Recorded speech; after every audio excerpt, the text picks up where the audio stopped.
I love it. I love it. I love it. Well, let me see here. Should I stick Yeah, on the your defense? turn. You know what?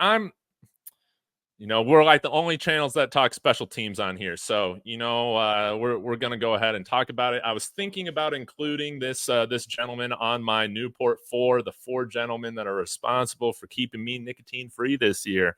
But I had some other names on defense that I really wanted to talk about.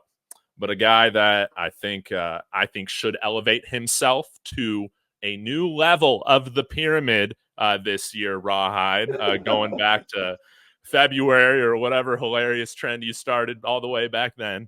Absolutely loved it. And that is my guy, Alejandro Mata. This man was close to perfect field goal kicking on the year. He had one blocked and he missed one because we had bad turf. So, and yes, I'm making excuses for him. We also had, and I love Kareem Harden, but he had a false start, I believe, right before that field goal kick at the end of the Arizona game. But all is forgiven now that he's staying. It's all good. But Alejandro Mata, accurate. He doesn't miss. I think he's shown that he has a range to hit any field goal from 50 in. Who's to say he can't go 19 of 20, 20 of 22, something like that this year, where you're hitting 90+% of your field goals? I think that should get you on an all conference mention. That is just me. Now, I'm not expecting him to take kickoffs. We got a couple guys in here with some big legs, but I think we're going to see a better Mata. I think he's been training. He's been, consuming the Redcon 1, but I think that he's our guy. It's great to know coming into this year that we just got our guy. There was a little bit of competition last year, rotation with him and Jace Feely, and I think that by the end of the year, he rightfully won that place kicking job. And now this is the year of expectation. I need you to be close to perfect. Yeah, I don't disagree with that. Let me also say this. What was the high snap Arizona, or was it the CU game that he missed? The high snap was not. Was it Arizona? No. High snap, I think, was USC. Was it USC? Okay. Yeah. But USC. okay, the deal with Mata is this, right? I mean, people like to knock. Hold on.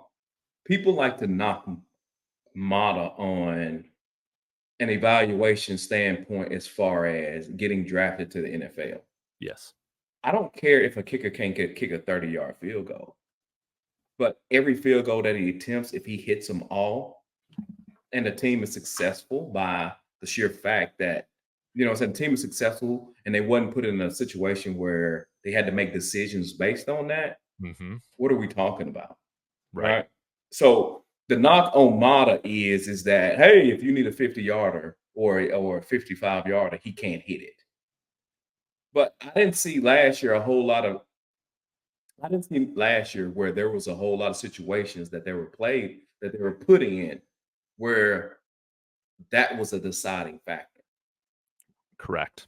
So it's hard to knock a man for what he can't do when it's not when it wasn't required for him to do. Yes. So you're right. He could be 98% this season. He could be 100%. And 100% on extra points this year. Right. I mean, that could be the case.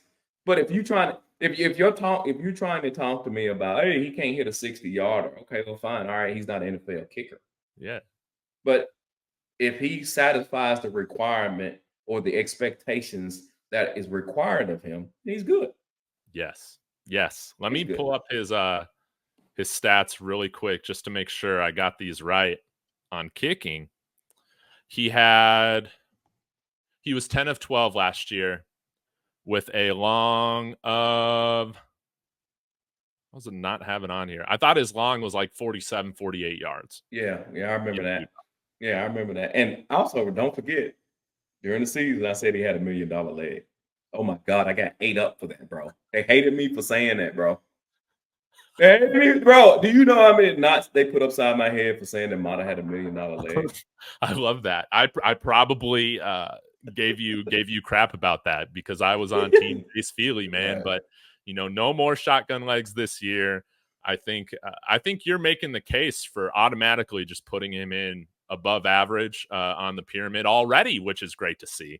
And I think Mata's in for a good year. Mata's in for a good year. Absolutely love it. Let's throw it back to you, Rawhide. Give me another name you got. Okay. My bad. All right, here we go. The guy that everybody loves to hate, Jimmy Horn. Jimmy, let's call it what it is, bro. They hate Jimmy Horn. I don't even know why the fan base hates Jimmy Horn so much. I still got him as a starter. I think he's going to be a leader this year. If he's past his injury issues, we're good. And let's be honest, he started every game last season. He was very good for us. Right. I mean, 58 receptions, 567 yards, 6 touchdowns. Led the team in receiving touchdowns, guys. Now, granted, let's be honest about it, right? I know why mainstream media is sleeping on him. I get it.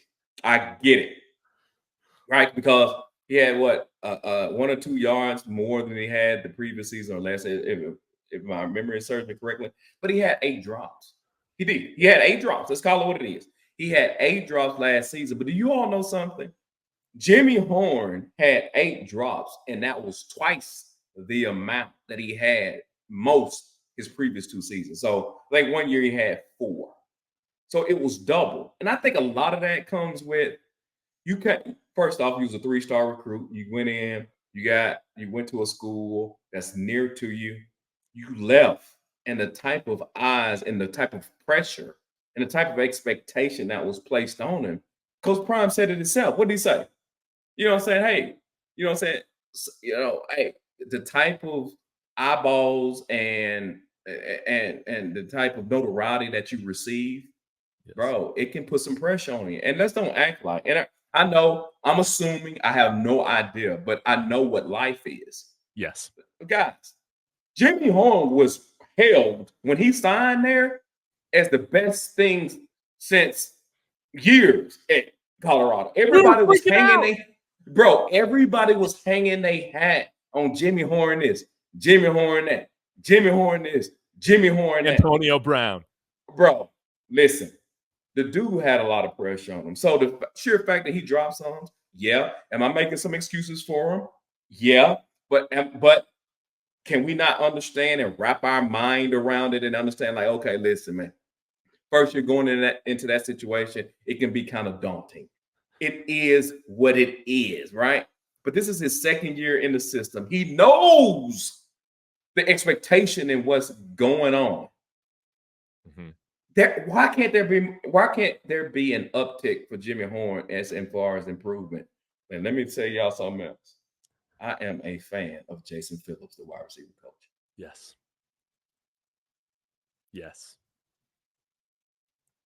So why not Jimmy Horn, bro? Why not Jimmy Horn? Talk to me about Jason Phillips, man. Yeah, bro. I like Jay. I like the way he carries himself. The few things that I've seen him coach, bro. He's like a real coach, man. I like it. Mm-hmm. Mm-hmm. Yeah, it's going to be fun to see where Jimmy shakes out because I think myself included, I don't see him as a starting wide receiver on this team. But as you pointed out, he was, and some people will argue this with me. I thought he was, one of our most clutch players last year, and somebody who, despite his size, as you know, I'm a size guy. He was a nice little red zone target, and he came down with some very difficult catches. In the red zone. I think that having another offseason to build that chemistry with Shador, it could pay big dividends for him. It's hard for me to see how all these guys are going to get the adequate targets that I want to see them get, because I think when we look at, at least our top 5-6 wide receivers, they're all very, very good. But just like, I'm forgetting his name, the guy who always comments that this team's going to put up like 70 points 5 times, or at least 5 times this season. you know, if all these guys are getting the targets that they should get, sure, like let's have it happen.